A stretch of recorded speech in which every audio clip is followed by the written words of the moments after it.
Olá pessoal, hoje eu vou bater um papo com o Éder Gomes de Oliveira da Silva. Ele que está aprovado, entre outros concursos, pelo que a gente já conversou aqui, em primeiro lugar na DPE-DF, para o cargo de analista de apoio e assistência judiciária, área administração. Éder, eu quero agradecer a sua disponibilidade de dar mais uma entrevista para o Estratégia. Eu sei que você já esteve na nossa sede em São Paulo também, agora aqui na nossa unidade de Brasília, para falar de mais uma aprovação.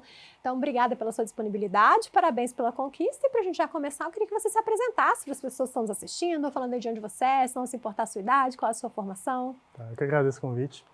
Meu nome é Éder, eu sou aqui de Brasília mesmo, numa cidade chamada Ceilândia, que fica a 40 quilômetros aqui do centro. Eu sou formado em administração, tenho 31, vou fazer 31 anos agora, estou com 30 anos no momento. Comentei, né, sobre, entre outras aprovações, essa do DPE-DF, essa pelo que você me contou, foi um concurso que apareceu aí no meio do caminho, mas você já passou por outras experiências de aprovação, inclusive nesse momento já está empossado como servidor público também, né? Quais foram as suas experiências de aprovações? Então, diretamente nas vagas eu fiquei em 3 concursos, que foi um temporário do Ministério da Economia, isso em 2020, e em 2022 eu passei no IBAMA, analista administrativo, em segundo lugar, e aqui na Defensoria em primeiro lugar. E hoje você está lotado? Hoje eu estou na CGU, que foi um dos concursos da época que eu fiquei no cadastro de reserva, aí lá eu estou atuando no cargo de auditor federal de finanças e controle. Então, o pessoal que faz concurso aí, às vezes tem poucas vagas imediatas, né, ou até muitas, mas fica dentro do cadastro de reserva, acaba sendo assim, pode ser, né, que chame logo, como foi o CGU, mas Exato. pode ser que demore um pouquinho, mas sempre bom ter a expectativa de que vai ser chamado. Né? E nesses cargos de administração é muito frequente isso, porque eu mesmo estou em umas 3, 4 listas. E assim como eu, tem várias pessoas que aparecem em várias listas, então a chance é grande de ser chamado. Então agora, como servidor da CGU, vai aposentar as canetas. Já fechei, os cadernos já foram pro lixo. Então, né, tem um lado bom, conquistou aí o cargo, posso dizer, dos sonhos, concurso fim, mas também acabou os convites para baile, né? Ano passado ele teve no baile, pelo fato de ter conseguido uma ótima colocação no concurso do IBAMA. Esse ano foi convidado mais uma vez para o baile dos primeiros, né, os bailes dos aprovados, graças a essa primeira colocação. Como que é passar no topo da lista, né? Algo que se imagina, algo que se almeja, depois que passa a primeira vez, pensa na possibilidade de passar de novo, ou sempre é algo inesperado, saber que naquele universo de pessoas, principalmente quando você vai fazer a prova, você vê a escola lotada e você pensa, multiplica aquilo por tantas outras escolas, lugares que está tendo prova, né? Dá para se imaginar no topo da lista? Assim, quando eu comecei a estudar, eu não pensava nisso. Basicamente eu pensava que ia passar em algum, mas eu ficaria no fundinho das vagas. Nunca imaginei que ficaria no topo. Só que você vai evoluindo, que chega um momento que você olha e pensa, acho que dá. E nessa prova da defensoria eu senti muito isso, que eu lembro de estar fazendo a prova pensando, essa aqui eu vou destruir todo mundo, essa aqui eu vou ser a primeira, não vai ter como. Mas não era algo que eu pensava no início. Eu acreditava que até era um pouco de uma crença limitante que eu não ficaria no topo. Eu entraria em algum nas vagas, mas não seria no topo. Então foi uma surpresa muito grande. Você falou no início, né? Quando que foi o início? Quando que você deu esse pontapé inicial nos estudos para concurso público? Foi meio que uma resolução de fim de ano em 2019. Na época tinha saído o concurso da PGDF. Eu já estava no meu trabalho há muito tempo, não tinha mais opções de crescimento. Aí eu pensei, para eu conseguir algo a mais em algum lugar, eu tenho que ser servidor a partir de agora. Aí foi um momento de virada, por assim dizer. Aí, a partir, acho que era 26 de dezembro de 2019, que aí eu engatei e foi pandemia adentro e continuei. Foi aqueles planos de final de ano, mas que não ficou só nos planos, né? Realmente a virada do ano veio com essa mudança, com esse pensamento de estudar para concurso público, até porque em Brasília se respira concurso público, mas pelo jeito, essa vontade veio depois de uma experiência na iniciativa privada. Eu até já trabalhava em órgão público, mas eu era muito resistente à ideia de estudar para concurso. Basicamente, eu comecei a estudar com 28 anos. Não é muito comum aqui. Aqui a pessoa está na faculdade, ela já está estudando para concurso. Não era o meu desejo na época, apesar dos incentivos que eu tinha em casa. Meu pai pedia, falava para estudar, minha mãe sugeria, metia, mas eu, não, isso aí, já estou ganhando um dinheirinho legal aqui, tá bom. Quando chegou num platô que eu não teria para onde subir mais, aí eu resolvi tentar. A gente vê que estudar para concurso não é fácil, então que exige um estímulo, e muitas vezes esse estímulo é você não estar satisfeito com o que você tem atualmente. Por isso o pessoal pergunta assim, por que você não faz concurso? Gente, eu estou tão feliz hoje com o que eu faço, me sinto tão prestigiado, o fato de lidar com mudanças de vidas, com sonhos, a forma com que a estratégia também trata os seus colaboradores, faz eu não ter essa vontade, e essa vontade acaba virando desculpas. Muitas vezes as pessoas perguntam, porque eu já tenho filhos, porque eu não tenho tempo e tudo. Eu vejo que isso é só desculpa, porque realmente quando a gente quer, quando a gente precisa, quer essa mudança de vida, tempo a gente arruma, jeito a gente dá. E nesse início você veio com essa questão da pandemia. Muitos aí desistiram, outros aproveitaram esse momento, né, de tudo fechado, ninguém tendo vida social, o mundo parou para todo mundo. Como que foi esse início, da sua preparação? Você começou estudando o quê? Voltado para que área? Né? Acho que aqui no DF tem essa questão de ter concursos para tantos órgãos diferentes que muitos ficam perdidos no começo, né? O meu foco mesmo no início era os cargos de administrador, que é a minha área de formação. Quando eu comecei, era esse concurso da PGDF, que foi suspenso na época da pandemia, inclusive, e o foco era em cargo de administração. Durante a pandemia, eu vi mais como uma oportunidade, porque eu estava atrás, basicamente eu não tinha muita base de muita coisa, então ali para mim foi um momento de dar o start mais forte, de não perder o gás e continuar firme, porque não ia ter prova, como não teve prova durante 6, 8 meses, então eu usei esse tempo para me preparar melhor e avançar. Basicamente foi isso. E você precisou conciliar com o trabalho, nesse tempo pode se dedicar integralmente? Para quantas horas de estudo por dia? Inicialmente eu estava nesse meu primeiro emprego e fiquei lá até julho de 2020. Aí eu fui demitido, foi um pequeno baque. Aí eu passei 3 meses estudando em casa, estudando pesado mesmo, era coisa de 7 horas por dia. Depois disso, desses 3 meses eu voltei a trabalhar, mas aí já era um modo híbrido, né? Então facilitou um pouco as coisas. Após isso, eu ainda entrei num outro trabalho, que foi no Ministério da Economia, de temporário, que era totalmente online, era totalmente remoto. Aí eu tinha o tempo de deslocamento, que aqui em Brasília de onde eu moro é por volta de 2 horas por dia, 2 horas e meia, eu tinha para estudar a mais em casa. Então eu aproveitei esse tempo. Sobre a carga horária, variou muito no decorrer do tempo. Inicialmente eu tentava fazer durante a semana 3 horas e aos fins de semana 5. Eu estudava todo dia. Basicamente eu queria aproveitar o tempo esse que eu tinha para me preparar melhor. Foi passando o tempo e a demanda aumentou, porque eu passei a estudar para outras áreas, né, como a área de controle, que é o caso da CGU. Aí eu aumentei para 7 horas no fim de semana e durante a semana eu tentava fazer por volta de 5, 6. E isso tentando conciliar tanto o cargo de administrador e o cargo das áreas de controle. Mostrar que é possível, né? Você conciliar trabalho com outros projetos pessoais, tudo para concurso.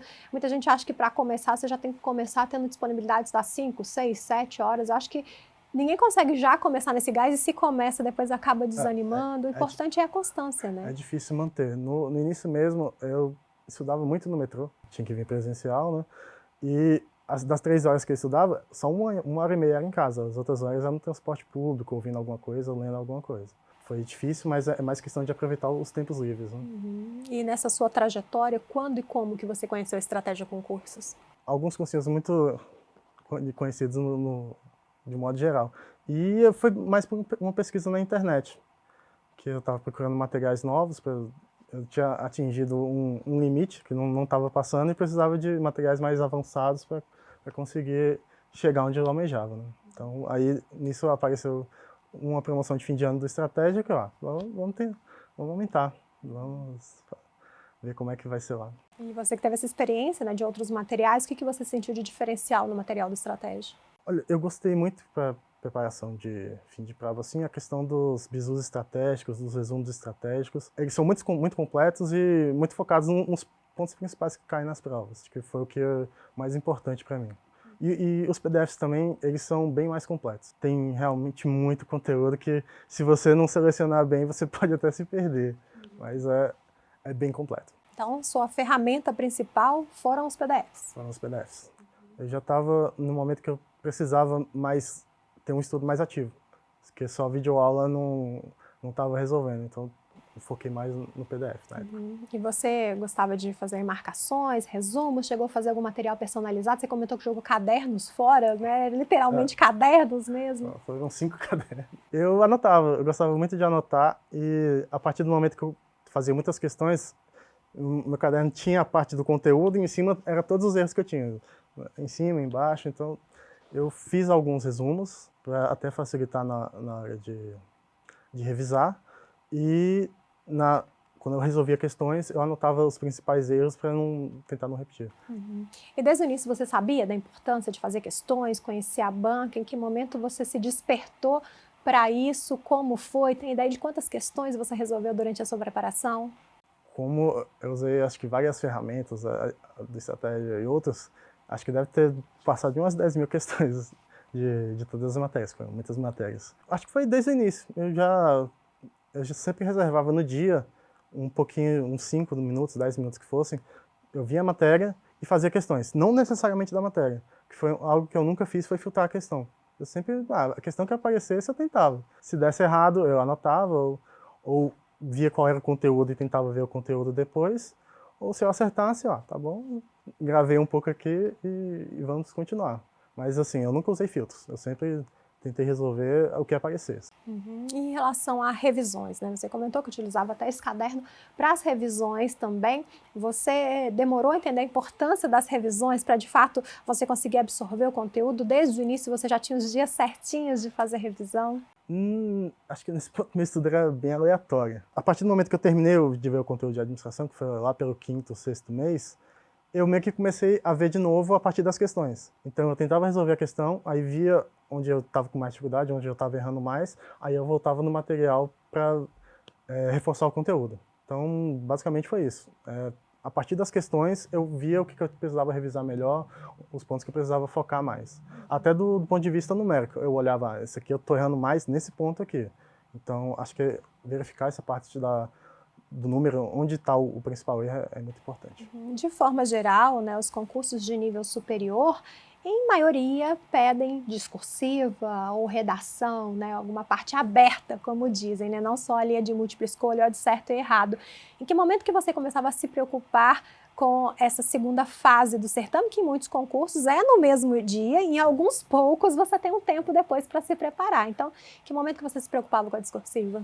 Não foi no início, eu acho que na época teve uma prova do TCDF que eu tentei fazer também, que foi a partir dessa prova que eu migrei um pouco para a área de controle, que lá a parte discursiva era muito pesada. Então, ali por volta de 8 meses depois que eu comecei a estudar, que eu comecei a verificar principalmente a questão da estrutura, que é algo muito importante. A estrutura da redação, que as bancas sempre pedem um padrão fácil de ser entendido, né?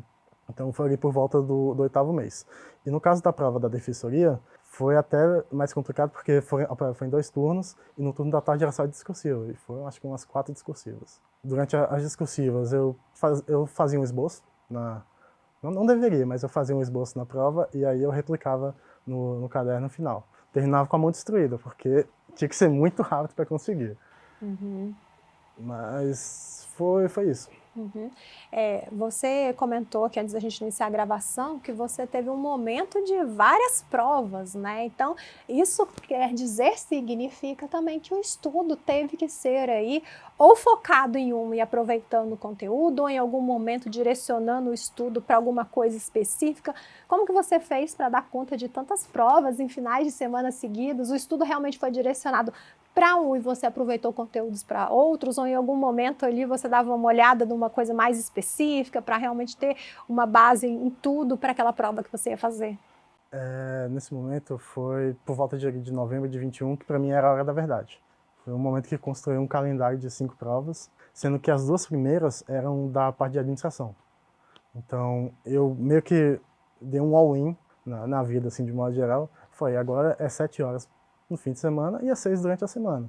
Aí a partir daí eu fiz um planejamento de as 2 provas de administração. Eu coloquei era por volta de 3 horas por dia, focado nessa parte de administração, e as outras partes eu deixava que eram para as provas que viriam depois, a parte da área de controle. Com esse foco aí eu consegui fazer essas 2 aprovações, né, foi a do IBAMA e a da Defensoria. Uhum. E muito se fala sobre bater o edital. Você que já teve a experiência da primeira colocação, a gente parte do pressuposto que se você teve erros durante a sua preparação, a concorrência, podemos dizer, errou ainda mais, né? Você acha que realmente é preciso bater o edital, você saber tudo de tudo para você ir numa prova e conseguir a primeira colocação? Ou você sendo estratégico dentro do tempo que você tem, da base que você tem, do concurso que você vai fazer, né? Você não precisa estar afiado em tudo ali que vai cair no edital. Eu acredito que ser estratégico é mais importante. Nas provas de administração mesmo, tem muito conteúdo que vai ter uma, duas questões, e normalmente questões simples. Então, essas eu não focava tanto. Quando eu escolhi essa área de administração, eu fiz a seguinte avaliação. Eu tenho que ser relativamente bom em português, que é onde me derrubava. Eu tenho que saber lei de licitações e a lei de acesso à informação muito bem, porque caem muitas questões dessas matérias. Tenho que ser bom em AFO. Direito administrativo tem que saber mais ou menos, mas tem muita questão, mas se você acertar a parte de compras e da lá, você já resolve bastante. E tenho que ser bom em administração. Basicamente, essa foi a minha estratégia. Aí, dentro dessas matérias, aí eu relativizava algumas, que não caía tanta questão, e focava nas mais importantes. Uhum. E essa sua conclusão, né, de que eu preciso ser bom nisso, saber mais daquilo, foi baseado em questões, em experiência de reprovações, em do que você ouvia dos professores, foi baseado em quê? Porque para você tirar essa conclusão, alguma experiência você tem que ter, né, que seja uma experiência teórica, né? No seu caso foi como? Então, da parte de português foi verificação mesmo, que nas provas basicamente eu perdi muito ponto lá. AFO era por afinidade, que eu meio que tive muito contato com a matéria no trabalho mesmo, então era mais fácil para mim aprender. E normalmente para quem faz esse tipo de concurso é mais difícil, né? As demais foi mais conhecimento das questões, a partir das questões, que você vê que algumas questões aparecem com mais frequência. Então você passa a focar mais em ficar mais afiado naquele conteúdo. Uhum. E pensando nessas experiências que você teve de aprovação, as bancas, em sua maioria, né, foram as bancas de múltipla escolha, teve banca aí que exigiu certo e errado, como o Sebrasp exige? Eu adoro o Sebrasp.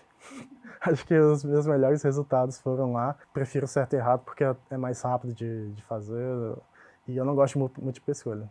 Múltipla escolha foi onde eu apanhei mais durante essa Quando a gente jornada. pensa em múltipla escolha, né, tem essa vantagem de você poder ir por exclusão. Sempre no final fica em dúvida com duas, a tendência é marcar errada, mas Exatamente. pelo menos você tem ali as opções, né? Já o certo e errado, às vezes você tem certeza que tá certo, mas acho que não, tem tanta certeza que tá fácil isso aqui, que deve ter uma pegadinha, deve ter, então você tem que ficar muito atento ao enunciado, justamente para você marcar certo, sem contar essa possibilidade de deixar em branco, ou de marcar e depois ter anulado uma certa. Como que é a sua estratégia para o CESP? Como era a sua estratégia em relação a deixar em branco, a chutes? Na minha cabeça eu já ia definido que eu ia deixar no máximo 6 ou 7.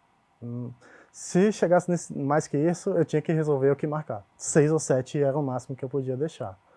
E até foi um dos, para mim, piores resultados que eu tive, que eu acho que eu tinha condições de passar e não passei, que foi a prova da PGDF, que aconteceu exatamente isso.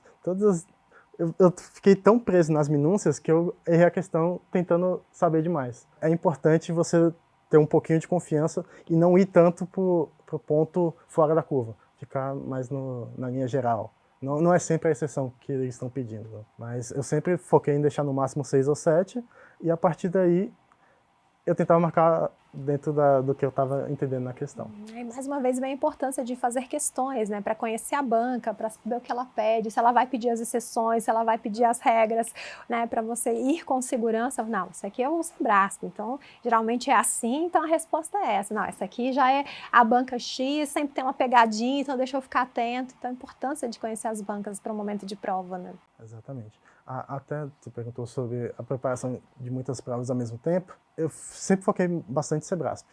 Então, quando eu tive que mudar para a parte de múltipla escolha, que foi principalmente a FGV, foi bem difícil para mim, principalmente português também. Sempre calcanhar de Aquiles. Mas eu continuei batendo cabeça e consegui levar um pouquinho o aproveitamento, mas questões para mim é a parte essencial do estudo de concurso. Não, português, múltipla escolha e a FGV são coisas assim que realmente é mais difícil, né? Porque às vezes numa questão só, uma questão de certo e errado, vai cobrar algum ponto específico a respeito de crase, vírgula, enfim, alguma coisa ali. Agora numa de múltipla escolha, pode colocar na frase tal, é correto afirmar que, aí na letra A vem alguma coisa ligada à vírgula, na segunda a crase, na terceira, numa questão só vai cobrar todos os conhecimentos ali da língua portuguesa. Um terror. Exatamente, sem contar que muitos, né, é importante ficar atento ao português, que muitos partem do princípio, eu escrevo bem, eu sei bem, eu sou formada em tal coisa, então eu vou saber português, mas português para concurso é bem diferente do nosso dia a dia, né? Meu irmão também colecionou algumas aprovações e do exemplo dele eu tentei direcionar um pouco o meu estudo. Uma dica que ele me deu foi começa do zero. Português tem hora que é bom não inventar, começa do zero, vê tudo de novo. Já vi. Não, vê de novo, porque tem muitas questões nas provas e é onde você pode se sobressair também. A gente percebe que no dia a dia a gente sabe muito português pela repetição, não pela regra ou pela exceção, né? Mas pela leitura, pela repetição, enfim. E pensando na sua preparação como um todo, Éder, você consegue apontar erros, seja erros que você corrigiu a tempo ou erros que você enxerga agora com mais maturidade após essas aprovações? E o que você considera também que foram seus principais acertos, principalmente aqueles acertos que você acredita que foram os diferenciais para te levar às primeiras colocações nos concursos do IBAMA e do DPEDF? Eu acho que quando eu comecei me faltou um pouquinho de acreditar mais em mim. Porque quando eu tentei começar muito por baixo, eu acho que eu deveria ter aberto um pouco a cabeça e pensado em provas maiores. Eu não aconselho muito bom, né? Mas acho que pelos resultados que eu tive, eu acho que eu poderia ter sido um pouco mais atrevido, por assim dizer, na hora de escolher as provas. Eu estava com um pouco de crença limitante que, isso aí, eu sou da Ceilândia, eu sou da periferia, isso aí quem vai passar é quem mora no Lago Sul, no Lago Norte. Acho que isso não é bom, é importante acreditar. Na questão de colocação de horas também, eu patinei um pouco, porque no início eu estava colocando muitas horas para uma matéria. Isso foi algo que, com o passar do tempo, eu fui aperfeiçoando. A divisão de horas entre as matérias que eu ia estudar no dia, a frequência que eu ia ver, que no início eu via uma matéria na segunda e só ia olhar ela de novo na sexta. Aí era um hiato muito grande e eu acabava esquecendo. Então, mais para o final da preparação, eu dividia, compartimentava mais o tempo. Eu estava só na parte de revisão também, né? Mas eu compartimentava mais o tempo, aí eu via a mesma matéria na segunda, na quarta e na sexta, para ter um contato mais frequente e não esquecer tanto. A questão da discursiva, eu sempre ganhei muitas posições na discursiva, então quem está estudando para concurso tem que realmente focar na discursiva, que é onde você se diferencia. Eu já cheguei a ganhar 50 posições na discursiva, então basicamente eu entrei na CGU porque eu fui bem na discursiva. Relativamente bem. Na hora de fazer questões, não filtrar pelo assunto que você está vendo no dia, porque seu acerto vai ser alto. Você tem que tentar ver toda a sua matéria a partir das questões. Acho que foi o principal acerto esse. Acho interessante isso que você comentou, né, sobre essas crenças limitantes de da onde eu moro, da onde eu sou, muitos da onde eu estudei, porque hoje eu consigo com trabalho, eu tenho família e tudo. Eu acho que a crença limitante, ela precisa ser muito realista, né, com o que você quer. Então, existem pessoas realmente que podem realmente não estar no momento de conseguir absorver conteúdo, seja por problemas de saúde, seja por problemas pessoais mesmo, mas em grande maioria a gente vê que são desculpas, pretextos de fato para não iniciar, porque não é fácil. Você tem que trocar um Netflix por ter que assistir videoaula, você tem que trocar um livro interessante que você quer ler para uma matéria que você não gosta muito, de ter que deixar de ter momentos de lazer, momentos familiares, falar não para amigos para poder estudar. É muito mais fácil você arrumar crenças limitantes e falar que concurso não é para mim, mesmo tendo sonho, mesmo tendo vontade, do que realmente sentar, estudar e conseguir uma transformação que é para o resto da vida, né? Eu considero um agraciado porque eu tinha as condições de estudar. Eu tinha uma família que me suportava, conseguia ter um ambiente que é um pouco barulhento, mas conseguia lidar e estudar bem. E a parte de abandonar um pouco a família, o caminho que eu escolhi eu defini para mim que eu ia passar em 3 anos. Dentro desses 3 anos eu ia dar tudo que eu tinha para conseguir passar. Então eu abri mão um pouco de alguns eventos de família, mas foi o preço a ser pago. E eu tenho certeza que hoje é o maior orgulho da família, né? Deve ser aquela que vai, meu filho é servidor, tá na CGU e tudo. Um doce. Você comentou que também tá a família, irmão mais novo, mais velho, iniciou primeiros estudos. Ele é meu irmão mais novo, começou acho que em 2018 e ele é auditor do TCDF. E aí passou o TCU e estagiou também. Que legal, Então, ter na família esse exemplo de histórico de aprovados e mostrar, né, que são, eu imagino, né, que sendo irmãos, eu digo porque eu tenho irmãos também, são, apesar de ter a mesma criação, são pessoas diferentes, pensamentos diferentes, dificuldades diferentes, mas que é possível, sim, alcançar a aprovação. E aí veio essa primeiro no DPE, que garantiu mais um convite para o baile. Como foi quando você recebeu o convite? Como estão as expectativas para mais um ano participando do Baile dos Primeiros? Olha, ano passado, eu lembro que no caminho de volta eu tava pensando, putz, isso aqui foi muito legal, muito foda mesmo. Adoraria vir de novo. Eu já estava destruído mentalmente para estudar. Basicamente eu tinha parado. Já tinha a perspectiva de ser nomeado um dia para a CGU e eu não ia estudar. Basicamente era isso. Aí quando me mandaram uma mensagem, Baile dos Primeiros? Claro que eu vou. Muito obrigado. Estarei lá. E você que já teve essa vivência, né, de ter sido convidado para como foi para você esse momento de comemoração com outros aprovados, de estar ali com os professores, aqueles que você vê ali na telinha, que muitas vezes se sente próximo, né, podendo conhecer pessoalmente, alguns você já pode ter conhecido porque já teve presencialmente, sim, mas esse momento ali de estar comemorando junto com outros aprovados, professores. Olha, é um momento especial, realmente. Todo mundo se divertindo bastante. O show do ano passado foi muito bom, do Skank, né? Uma banda que eu gosto bastante. Tive a oportunidade de ir junto com meu irmão, que na época ele foi o primeiro do Ibama, então a gente foi junto. E foi bem divertido. E esse ano o irmão não vai? Esse ano só eu. Deve estar lá se lamentando, devia ter feito mais concursos só para ser convidado para o Baile dos Primeiros. E pior que ele pensou isso mesmo. Eu fico muito feliz, esse ano eu já sei a atração, mas eu não posso contar, segredinho, muito em breve vamos divulgar quem será.